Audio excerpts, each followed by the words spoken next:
ரிதனியா தங்கத்துக்கும் அவங்க குடும்பத்துக்கும் என்னுடைய ஆழ்ந்த இரக்கங்களை நான் தெரிவிச்சுக்கிறேன் ஃபர்ஸ்ட்டு.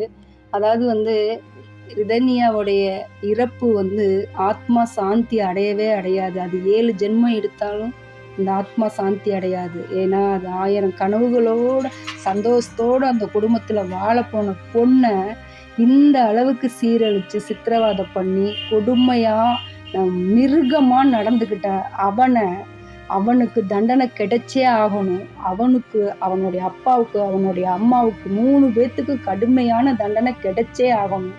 உங்களுக்கெல்லாம் பொம்பளை பிள்ளைன்னா அவ்வளோ லேசா போச்சா? ஒரு பெண் வந்து ஒரு பூமியில பிறக்கிறதுக்கு 1000 ஜென்மம் தவம் இருந்தா மட்டும்தான் ஒரு பூமியில ஒரு தாயோடைய வயித்துல ஒரு பெண் வந்து பிறக்க முடியும். அப்படி பிறந்த பிள்ளைய பாலூட்டி சீராட்டி வளர்த்து ஆளாக்கி படிக்க வச்சு ஒருத்தனுக்கு கல்யாணம் பண்ணி கொடுத்து அந்த குடும்பத்துல நம்ம பிள்ளை சந்தோஷமா இருக்குன்னு தான் பெற்றோர்கள் நம்பி கல்யாணம் பண்ணி கொடுக்குறாங்க. கல்யாணம் பண்ணி கொடுக்கறது லேசு இல்லைங்க. கல்யாணம்ங்கிறது கல்யாணம் பண்ணிப்பார், வீடு வாங்கிப்பாருன்னு அந்த காலத்துல பெரியவங்க சும்மா சொல்ல, அடிமட்டத்துல இருந்து மேல்மட்டம் வரைக்குமே கடன் வாங்காம யாருமே கட்டி கொடுக்க முடியாது. அவ்வளோ தூரம் சீர்வரிசை செஞ்சு கடன் வாங்கி சீர்வரிசை செஞ்சு அவ்வளவும் பார்த்து கட்டி கொடுத்து, எதுக்கு கட்டி கொடுக்குறோம் இவ்வளோ நம்ம கொடுத்து நம்ம பிள்ளைய நல்லா வச்சுக்குவாங்கன்னு தான் இப்படி சாகடிப்பாங்கன்னா கட்டி கொடுப்பாங்க பெற்றோர். இவங்க 3 பேத்துக்கும் மகனுக்கும் அப்பனுக்கும் ஆத்தாளுக்கும் 3 பேத்துக்கும் தண்டனை. நான் கவர்மெண்ட்டுக்கு ஒரு வேண்டுதல் வைக்கிறேன்.